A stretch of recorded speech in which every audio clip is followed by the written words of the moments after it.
Savitri, Book 10, Canto 2.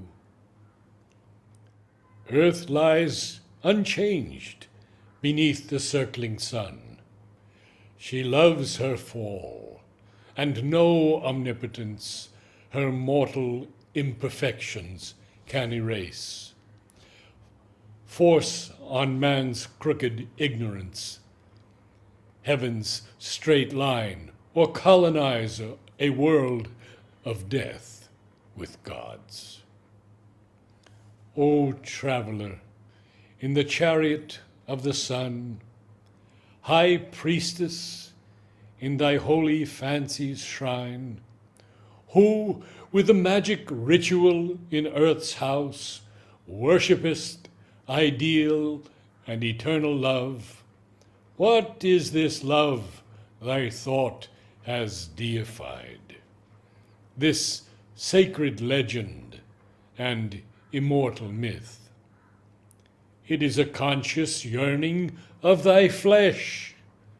It is a glorious burning of thy nerves. A rose of dream splendor petaling thy mind.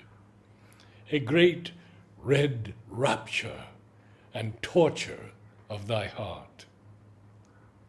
A sudden transfiguration of thy days, it passes, and the world is as before.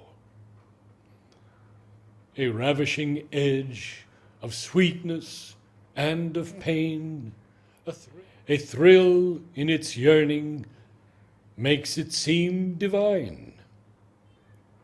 A golden bridge across the roar of the years, a cord tying thee to eternity.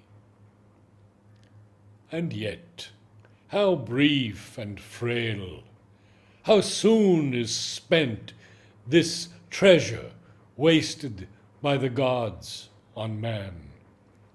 This happy closeness as of soul to soul, this honey of the body's companionship, this heightened joy, this ecstasy in the veins, this strange illumination of the sense. If Satyavan had lived, love would have died. But Satyavan is dead, and love shall live a little while in thy sad breast, until his face and body fade on memory's wall, where other bodies, other faces come. When love breaks suddenly into the life, at first man steps into a world of the sun.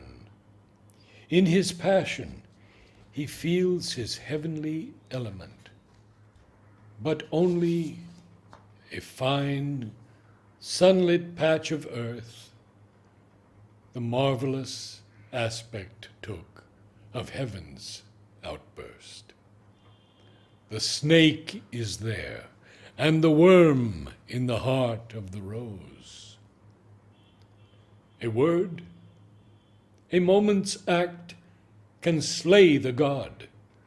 Precarious is his immortality. He has 1,000 ways to suffer and die. Love cannot live by heavenly food alone. Only on sap of earth can it survive. For thy passion was a sensual want refined, a hunger of the body and the heart. Thy want can tire and cease or turn elsewhere. Or love may meet a dire and pitiless end by bitter treason or wrath with cruel wounds, separate or thy unsatisfied will to others depart, when first love's joy lies stripped and slain.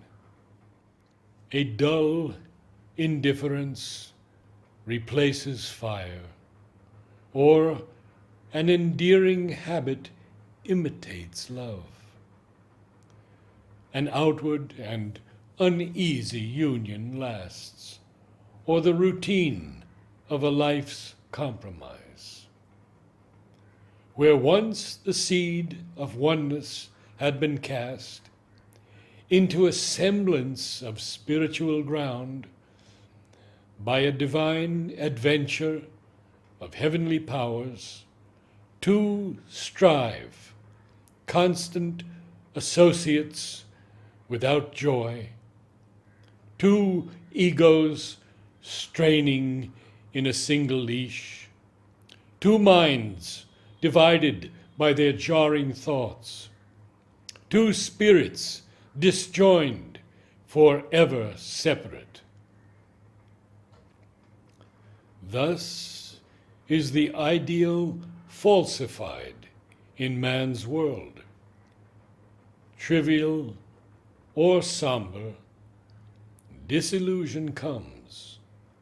Life's harsh reality stares at the soul. Heaven's hour, adjourned, flees into bodiless time. Death saves thee from this, and saves such a one. He now is safe, delivered from himself. He travels to silence and felicity. Call him not back to the treacheries of earth and the poor, petty life of animal man. In my vast, tranquil spaces, let him sleep in harmony with the mighty hush of death, where love lies slumbering on the breast of peace. And thou, go back alone to thy frail world. Chastise thy heart with knowledge.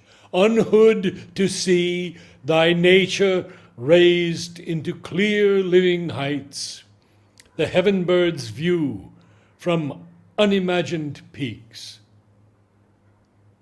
For when thou givest thy spirit to a dream, soon hard necessity will smite thee awake. Purest delight began, and it must end. Thou too shalt know, thy heart no anchor swinging, thy cradled soul moored in eternal seas. Vain are the cycles of thy brilliant mind. Renounce, forgetting joy and hope and tears, thy passionate nature in the bosom profound of a happy nothingness and worldless calm, delivered into my mysterious rest. One with my fathomless nihil, all forget. Forget thy fruitless spirit's waste of force. Forget the weary cycle of thy birth. Forget the joy and the struggle and the pain, the vague spiritual quest which first began when worlds broke forth like clusters of fire flowers, and great burning thoughts voyaged through the sky of mind, and time and its eons crawled across the vasts, and souls emerged into mortality. But Savitri replied to the dark power, a dangerous music Now thou find'st, O death, melting thy speech into harmonious pain, and flutest alluringly to tired hopes thy falsehoods mingled with sad strains of truth. But I forbid thy voice to slay my soul. My love is not a hunger of the heart. My love is not a craving of the flesh. It came to me from God, to God returns. Even in all that life and man have marred, a whisper of divinity still is heard.